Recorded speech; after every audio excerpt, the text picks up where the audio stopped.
આજે એઆઈનો જમાનો છે. આજે એઆઈના જમાનામાં કોઈ કોઈને રોજગારી આપવા નથી વિચારતું. પોતાના વકરો થાય, પોતાના ફાયદા થાય, એના માટે આજે આખો દેશના ઉદ્યોગીકરણ લોકો વિચારી રહ્યા છે. તો સાથીઓ, આપણે બધા અહીંયા મોટી સંખ્યામાં ઉપસ્થિત થયા છે.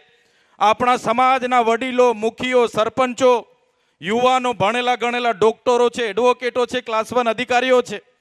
આજના મંચ પરથી અમારે કોઈ વિશેષ વાત કરવાની રહેતી નથી. અમારે તો શીખવાની ઉંમર છે. અમે તમારા જેવા ઘણા વડીલો પરથી શીખવાના પ્રયાસો કરીએ છીએ. પણ જે આપણા સમાજની ચિંતા છે એ આપણે બધાએ કરવી પડશે. આ મંચ સાંસ્કૃતિક મંચ છે, સાંસ્કૃતિક કાર્યક્રમો આપણે નિહાળવાના છે. પણ સાથીઓ, આજે પણ આદિવાસીને સંવિધાનિક જે અધિકારો મળ્યા છે, આર્ટિકલ 244 અંતર્ગત આપણો વિસ્તાર અનુસૂચિ 5માં આવે છે. આઝાદીના 78 વર્ષ પછી પણ આજે અનુસૂચિ 5 લાગુ નથી. આપણે કહીએ છીએ પૈસા એક્ટ 1996 અહીંયા લાગુ છે. આજે કોઈ પણ જમીનનું સંપાદન કરવા માટે સત્તામાં બેઠેલા અધિકારીઓ પોલીસનો ઉપયોગ કરીને હાઈ ટેન્શન લાઈન જતી હોય, રોડ જતો હોય, ડેમ બનાવવાના હોય, કોઈની પરવાનગી લેવામાં નથી આવતી, બારોબાર એની સંપાદન થાય છે. જે પ્રકારે આસામ, મિઝોરમ, મેઘાલય, ત્રિપુરામાં આર્ટિકલ 371A, 371G, 371F અંતર્ગત અનુસૂચિ 6 લાગુ છે. ત્યાંના લોકો અનુસૂચિ વિસ્તારમાં કોઈની પણ ગ્રામ સભાની પરવાનગી વગર કોઈને પણ પ્રવેશવા નથી દેતા.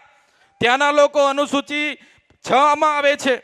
ત્યાંની કોઈ પણ ગામની ગામ સભાને એટલા પાવર છે કે આજે પણ લોકો કહે છે ને અનુસૂચિ 5ના પૈસા એક્ટમાં નો લોકસભાના વિધાનસભા સબસે ઊંચી ગ્રામ સભા, પણ આજે પણ આપણી ગ્રામ સભાને પૈસા એક્ટમાં જોગવાઈ છે. પણ આજે ગ્રામ સભાના એજન્ડા ગામનો સરપંચ બનાવી નથી શકતો.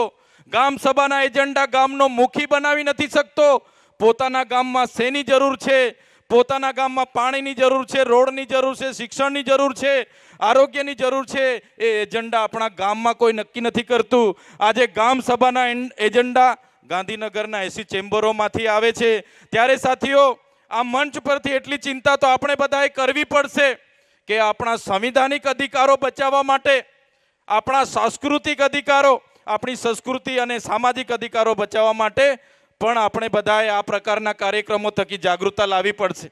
સાથીઓ, તમને આ મંચ પરથી એક નાની વાત કરીને મારી વાણીને હું વિરામ આપીશ. આપણા જે વ્યક્તિગત કાયદાઓ છે આદિવાસીઓના, એને બંધારણમાં પ્રાવધાન આપ્યું છે. આપણા જયપાલસિંહ મુંડાએ બંધારણ સભામાં એમની આક્રમકતાથી રજૂઆત કરી. એ જયપાલસિંહ મુંડા બંધારણ સભાના સભ્ય હતા. એમણે આદિવાસીઓ માટે પ્રાવધાન કર્યું અનુસૂચિ 5, અને એ અનુસૂચિ 5 અંતર્ગત સાથે સાથે એમણે વ્યક્તિગત કાયદાઓ માટે પણ ત્યાં એમણે રજૂઆત કરી અને આપણને વ્યક્તિગત પોતાના કાયદાઓ મળ્યા છે. આજે અનામતનું આર્ટિકલ 330 હોય, 330માં આપણને શૈક્ષણિક અનામત મળ્યું છે. આજે આર્ટિકલ 332માં આપણને રાજકીય અનામત મળ્યું છે. આજે અમારા જેવા લોકો ચૂંટાયા છે. આજે અમારા સાથી ધારાસભ્ય અનંતભાઈ હોય, આપણા વડીલ મોહનભાઈ હોય, તો અમે બધા રાજકીય અનામતની બેઠક પરથી ચૂંટાઈને આવીએ છીએ. જ્યાં સુધી સમાજ અમારી સાથે છે ત્યાં સુધી અમે ધારાસભ્ય છે.